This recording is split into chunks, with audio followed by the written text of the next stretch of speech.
back to my channel. I hope that you're doing well. Welcome to another video. I am very excited to be sharing this video with you guys. Today I'm going to be sharing with you my August wrap-up.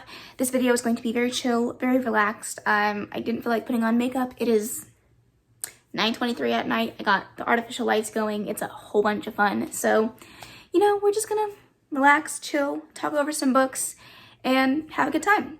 Without further ado, let's go ahead and go into my stats for the month of August. So in the month of August, I read a total of 14 books, which was fantastic.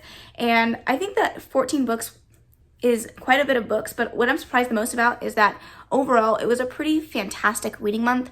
Only two books got less than a 4 or 5 star, so it was a fantastic month for that. Overall, over the 12 books, it was 5,110 pages that I read in the month of August, and that averages out to about 160 pages a day. And then as for my breakdowns, I had 6 5 stars, 6 4 stars, and 2 3 stars. All 14 books that I read this month were physical and from my own TBR. I read 3 YA fantasy, 1 poetry, 2 graphic novels, 2 YA contemporaries, 2 YA retellings, 1 adult romance, 1 historical fiction, 1 adult fantasy, and 1 YA dystopian. Out of those 14 books, 10 of them were YA and 4 of them were adult. 4 out of the 14 books had POC characters. 3 out of the 14 had queer representation. 1 out of the 14 had mental illness representation, and 1 out of the 14 had physical illness representation. Okay, without further ado, that is all the stats, so let's go ahead and get into the books that I actually read. Okay, the very first book that I read in August was Nocturna. This was Luna's book pick for her book club. If you guys don't follow Luna, I will leave her channel in the description box below, but I wanted to pick this up because she was obviously doing this for her book club, and I didn't necessarily hear any good or bad things about this book, but I really liked the cover, I liked the premise, and I was really hoping that I would enjoy it, and needless to say, I did. I ended up giving this a 4 star. It was a fantastic book. This book follows Alfie, who is the next in line for the throne. He is dealing with some hard times in his life because his brother has passed away due to mysterious circumstances, and he is really struggling to come to terms with the fact that his brother is gone, and he now has to take his place as king of the kingdom. I couldn't think of that word. And during this time where he's really searching to find answers to possibly bring his brother back, he ends up crossing paths with a very well-known thief of their city, and they get into some very precarious situations, which causes them to have to band together to save the world. And it basically warmed my heart and my soul. I very much fell in love with these characters. I will definitely be continuing on with the series. I felt that the book had very interesting intrigue. I thought that the pacing was done very, very well.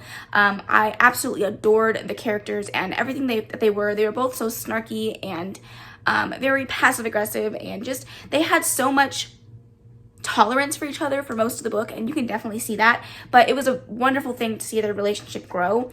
I definitely am very curious to see where the book is going to go in the later parts of the series. I'm very interested to see what the author does with this story, but I think that the story itself has a lot of potential. This book has a really, really awesome magic system. Everyone just has different magics that are called propios, and everyone in the kingdom can use some bits of magic if you learn it well enough, but people that have special propios have this magic that stands out from the crowd and does something a little bit different. And both main characters have really interesting propios, and it was just so much fun to read about. I definitely recommend it if you want to pick up a very fun, fast read for a YA fantasy. Okay, the next book that I want to talk about is my first 5 star of the month, and that was Katie Wimser's poetry collection, The Sweetest Kind of Poison. I have raved about Katie Wimser on my channel more times than I can even count, but she is a booktuber here in the community. I will leave her information in the description box below. This was her very first book that she published, her poetry collection, in 2018, and after I read The Anti-Virginity Pact, I really wanted to pick this up because I absolutely adored that book and wanted to have more of her works on my shelves. So I did read this, and I sat down in one sitting and read it cover to cover, and it was fantastic. I tabbed it all the way through. The red tabs are the tabs of the poems that I thought were 5 stars, and the pink ones are parts of the poems that I really, really loved. And I want to read one snippet of the poem, and then I'll go into more of my thoughts. This poem is centered around one specific topic, and that is an abusive relationship. And this particular poem says, "You are not giving up by leaving. You are choosing to love yourself more than he ever could." And this poetry collection was just so absolutely powerful. It had so many wonderful topics and themes of just learning to love yourself, letting go of a horrible abusive relationship, and figuring out how to move on and be okay with that, and learning to find the beauty in the life that you live without this abusive relationship in your life. And the thing that I love so much about this poetry collection is it was so raw. She spent so much time and effort putting her emotions and obviously some really tough things out onto paper, and you can just tell that with every stroke of the pen, that, quote unquote, since seeing as it's typed out, but every piece of ink that was put into this was put in with so much love, care, and attention, and I absolutely adored it. If you're looking for a very, very hard-hitting, wonderful poetry collection, I definitely recommend this. It made me shed some tears. It was so good, and I cannot wait to reread it at some point. All right, and another book that I'm so happy that I gave it a 5-star, and that's because it's my first graphic novel that I've absolutely adored, and of course, you guys know what it is. It is Heartstopper Volume 1 by Alice Oseman. I am not surprised that I gave this such a high rating. Everybody raves about this graphic novel series, and I finally understand. It was so cute, so wonderful. I love the representation in here. The two characters are just so freaking adorable and cute, and I just wanted the best for them the entire way through. This graphic novel volume leaves off on a cliffhanger, and I immediately bought the second volume because I needed to know what happens to these precious little babies. If you don't know what Heartstopper is about, follows two characters, Nick and Charlie. Charlie is openly gay, and Nick is really questioning and trying to figure out his sexuality, and it just follows their relationship as it starts to bud into a really cute, wonderful, mushy-gushy relationship, and I'm just so freaking excited to continue on with the series. Okay, the next book that I picked up, I read a succession of short books back to back to back, and I picked up The Perks of Being a Wallflower by Stephen Chbosky. I didn't know whether or not I was going to like this book.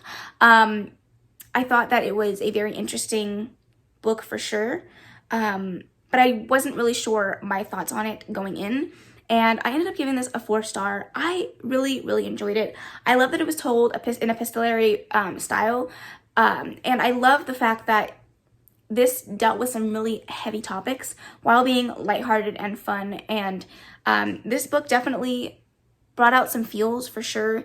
And at the very end was very shocking and not something that I was ever expecting from a book like this.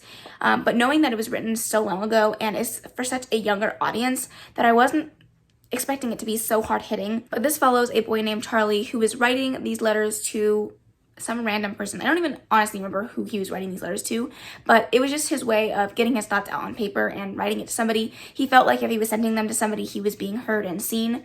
And it was just basically his struggles as his first year in high school, making friends, figuring out about how to fall in love, and it also deals with mental illness and depression, and like really hard bouts of mental illness and how to overcome that and move through it. And it was a fantastic book. I really recommend it if you're looking for a good younger novel that focuses on friendship and mental illness, as well as just finding your way through the world. I feel like when I watched the movie, I definitely related to the characters a little bit more because I was reading it in the time frame of when I started high school, or sorry, watching the movie when I started high school.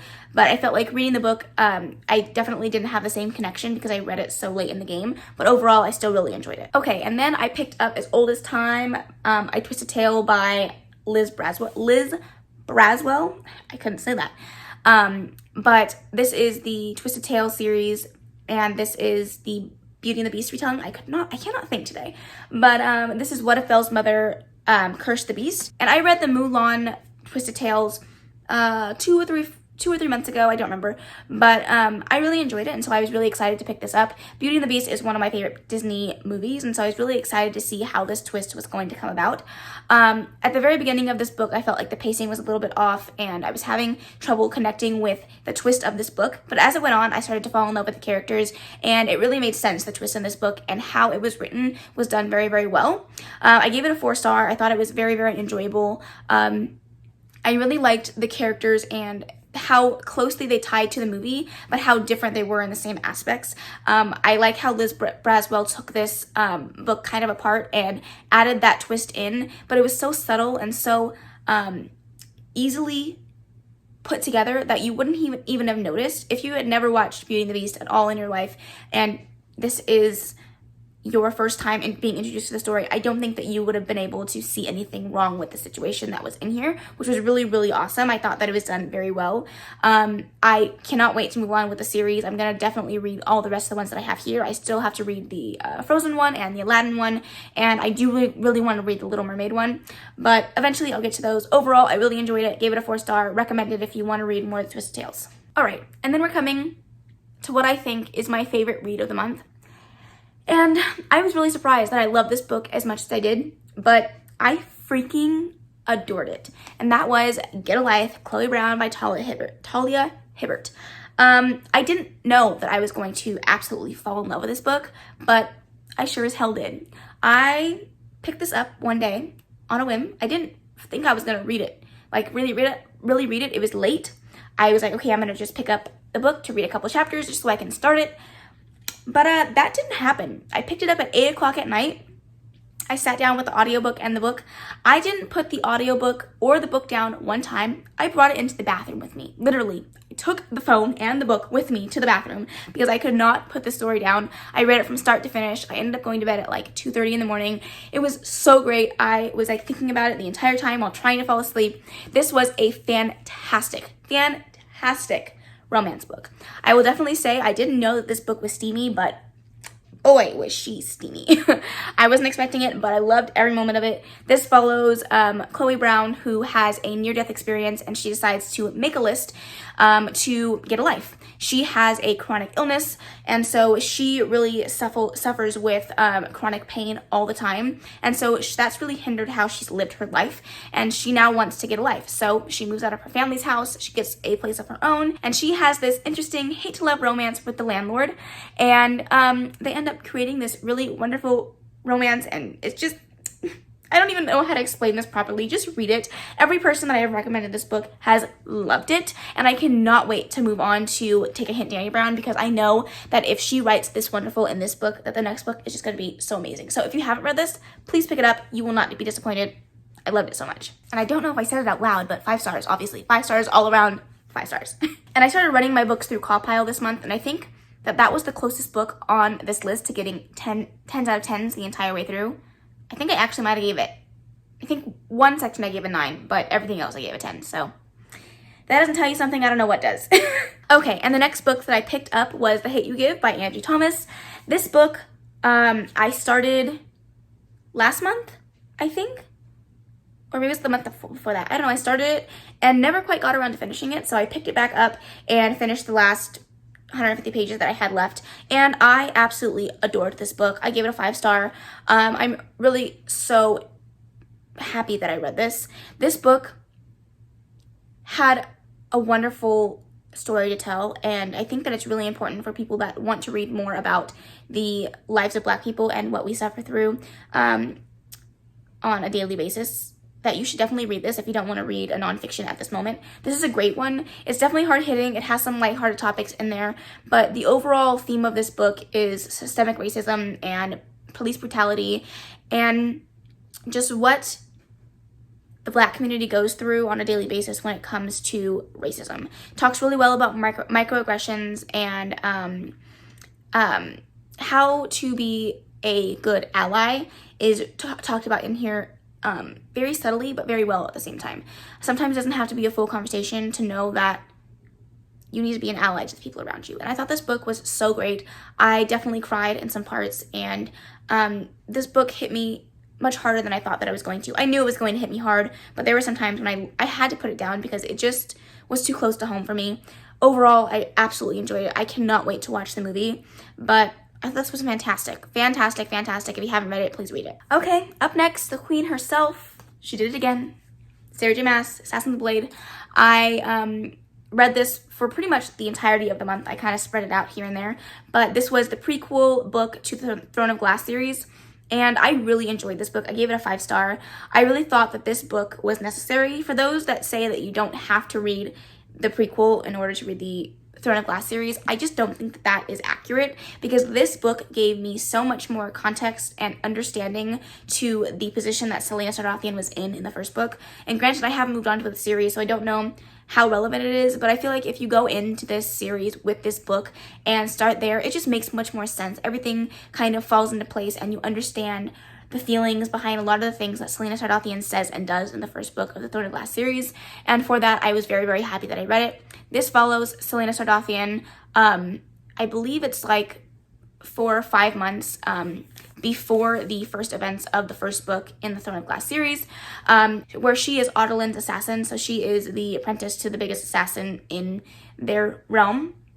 And it's told in short stories, so you get little snippets of stories here and there, but they all tie together and they're all in a linear storytelling. It's just broken up where you don't get the entire story. You're missing chunks here and there for travel and things like that. But overall, I really, really enjoyed this book. It made me fall in love with the characters even more. And there's a character in this book that I have such extreme love and dedication for, and I'm very happy that I read it because I was able to read about this character way more than I thought that I was going to in the series. So for that, I loved it so much. Definitely recommend it if you are starting the Throne of Glass series or haven't read this book yet in the series. Definitely recommend it. Okay, the next book that I picked up was a book that I never thought that I was going to read, but I got invited to do a book club with one of my subscribers here on BookTube. I will leave all of the information that you need in the description box below, but she invited me to read this book, so I picked it up, and I picked up The Help.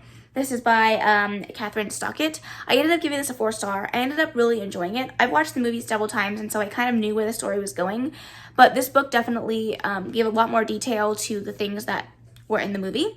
Overall, I thought that it was really good. I really enjoy books that talk about race. And I would definitely like to read more books historically set in a time period like this, because I think that it's really important to get more historically accurate ideas of what actually went down in households during the time of racism. And so I thought that this was really, really good. I enjoyed the characters. I really love how much thought and care went into each individual character and how much time was put into the multi-perspectives in this book, because it is multiple perspectives, and I think that sometimes with a book like this, one character can lack more than the other, but I felt like all the characters were well-rounded, and there were many times that I was laughing in this book, and there were many times that got me emotional in this book. Not to tears, but enough to want what was best for the characters. But overall, I really enjoyed it. If you haven't read the book and watched the movie and are interested more in the story, I would definitely recommend it. All right, and then I started this book at the beginning of the month and finally finished it, and that was my book club pick for Simply Reread, and that was Psyched by Neil Shusterman. I will leave the live show in the description box below. I can't think. In the description box below, as well as in the cards above, if you guys want to go check that out. But I really enjoyed this. I gave it a 5-star. This book was fantastic. It really blew my mind in ways that I didn't expect, and I absolutely adored the characters. I felt like this book was definitely well-rounded and nicely set up for a sequel. I cannot wait to move on with the series. I have a lot of questions and a lot of things that I'm hoping for that will come out of this series, and I'm really hoping that I enjoy it. If you don't know what Psyched is about, this follows a world where death has been eradicated, and the way that they control the population is with scythes who do gleaning. They basically have a quota for the year, and they have to glean off individuals from the society to help keep population down, and that's the only way that they die. And this follows 2 characters, Citra and Rowan, who become scythes in training, and they basically end up in a situation where the one person that doesn't get the scythe them ring at the end of their apprenticeship has to die. And so it's a very interesting book, a lot of twists and turns, a lot of intrigue, and I very much enjoyed it. I really liked the writing style. I felt that the pacing was done really, really nicely, and I really enjoyed how much time and thought went into the characters in here, and I fell in love with them from start to finish. So I cannot wait to move on with the series. All right, and then we're going to talk about my very first 3-star of the month, and that was Cinderella is Dead by Kaylanisimplyme. I read this with the Brown Girl Book Club. I believe the information down in the description box below. There was 4 co-hosts, including myself, and we had a lot of fun in the live show, but this book just wasn't necessarily for me. This is a Cinderella retelling where it's 200 years after Cinderella's death, and the way that this city now works is everyone is forced to go to a ball to have suitors choose them, and that's how they are picked for the people that they end up marrying. But the main character of this book, Sophia, doesn't want to abide by those rules, She is in a sapphic romance with a girl named Erin, and she really just wants to run away from this city, this town, to get away from their harsh rulers. She ends up falling into a very precarious situation where she ends up having to flee the ball, and she is now on the run. And this is a very interesting book. I thought that this book had a lot of potential and had a lot of ways that it could do really wonderful things. It just didn't match up to my expectations. I had heard such great things about this book, and I just didn't see where everyone's love was coming from. So unfortunately, I was disappointed by this book. I think that this book had a lot of insta love that just didn't feel very natural and genuine for me. I feel like the plot was very predictable, the twists were very predictable, and everything wrapped up a little bit too nicely. Things were just very simple and easy for all the characters, and it just didn't seem believable. So for that, I just didn't enjoy it as much as I would have wanted to. If you do like Cinderella retellings and you want to read the story, I think it's fantastic. I think the representation in this book is wonderful, and it had a lot of talk about society as a whole and how it relates to our society in today's world. It also talks about racism, and I had a lot of feminist talk in this book, which was fantastic. The representation in this book was wonderful, and I love that it was own voices. It's fantastic. It just wasn't what I wanted it to be. So recommended if you want to read it, just wasn't the book for me. And then this was the month for graphic novels, apparently, because I read another graphic novel that I really enjoyed, and that was Paper Girls. I picked this up on a whim. I was sitting down right after actually I finished Cinderella is Dead, and I just wanted to kind of get through some of my graphic novels to figure out if I'm going to keep them or not. So I picked this up. I really, really enjoyed the art style. Like, this art style was so wonderful. It has lots of pinks, blues, and purple hues. It was just a really fun book visually to look at. But this was a very interesting book. It's kind of hard to explain. It follows these girls who are on a paper route, and they end up in a very interesting situation where the world seems to have taken over by this entity or these beings, and they can't really figure out what it is. But people start mysteriously disappearing, and it just follows these girls, and they try to figure out what the heck is going on and why things are happening the way that they're happening. And the first volume ends off on a cliffhanger, so I would love to know what happens in the second book. So I will definitely be continuing on with this graphic novel series, which is very rare for me to say, so I'm very happy about that. All right, we are getting down to the very end, and this was unfortunately my second 3-star of the month, and this was a book that I was very disappointed by. Jessie May reached out to me and asked if I wanted to be a co-host for Shelf Space, and I of course said yes, and we chose The City We Became by N.K. Jemisin. I've heard great things about this book, great things about this author, but needless to say, I was not impressed with this book, and I feel like that was the majority rule for this book as a whole. A lot of the people in the Shelf Space Discord, as well as Jessie, the main host of this, didn't necessarily love it. I did start to tab it halfway through and then gave up because I just could not care about wanting to put a lot of thought and effort into this book. I finished it the day of the live show because it just took me so long to finish, but I did muster through and finish it, and I just felt like this book was lacking so much logic for me. It's very hard for me to explain this book, but this follows New York City, who has 6 souls. The city basically comes alive and becomes an entity through human beings, and each borough of New York has its own soul. So there's Queens, Staten Island, Brooklyn, Manhattan, and the Bronx. I couldn't think of all of them, but that's all of them, I think. And each person had their own individual personality, and that was kind of cool to see. This book talks a lot about racism and how queer individuals are treated in the world that we live in today. It had a lot of wonderful, wonderful topics that were brought into this book, but I just didn't think that it met the execution that I wanted it to. I left the book feeling very unsatisfied. The ending wrapped up way too quickly for me. There was no real high stakes that were in this book that I felt warranted me to want to continue on with the series. And overall, I was just very confused. And I just don't think that the writing style and the way that this execution was done was to my taste, and so for that reason I will not be continuing on with the series, unfortunately. I do want to try more of N.K. Jemisin's work in the future, but this just wasn't it for me. My voice is shot, it's going out, so I'm very happy that this is the last book that I'm talking about, and it's a very simple and easy one. It is Mockingjay by Suzanne Collins. I did this for a reread. I finally finished the series. I gave this book a 4-star. I overall really enjoyed this book. I don't remember a lot of the stuff that happened in this book, surprisingly, and so I'm really glad that I reread it because I was thoroughly shooketh. A lot of this book had me just down. I was just wow, it was a lot. I don't even know how to explain it. I really enjoyed it though. I love this world, and Suzanne Collins really knows how to write a damn book, let me tell you. All of the books in the what is this called? Hunger Games series were very drawn out, and there was a lot of lull times in between when the action really happens. But that's when I think it's Suzanne Collins' best work, is she really knows how to write the slow scenes, and really knows how to build the intrigue into you wanting to get to the end and fighting for these characters to make it out on top. And it was just a fantastic reread of the series. I'm so glad that I read it, and I don't know if I'm going to continue on with the series and read the prequel, but overall I'm glad that I reread the original series. But that is it. That is all the books that I was able to read in the month of August. It was a fantastic reading month for me. I had so much fun with everything that I was able to pick up. I'm so glad that I had such high-ranking books this month, and I'm really hoping that continues into the month of September. I have a lot of books to read this month, and so I'm really hoping that I love them all. But I would love to know what you guys read in the month of August. What was your favorite? What was your least favorite?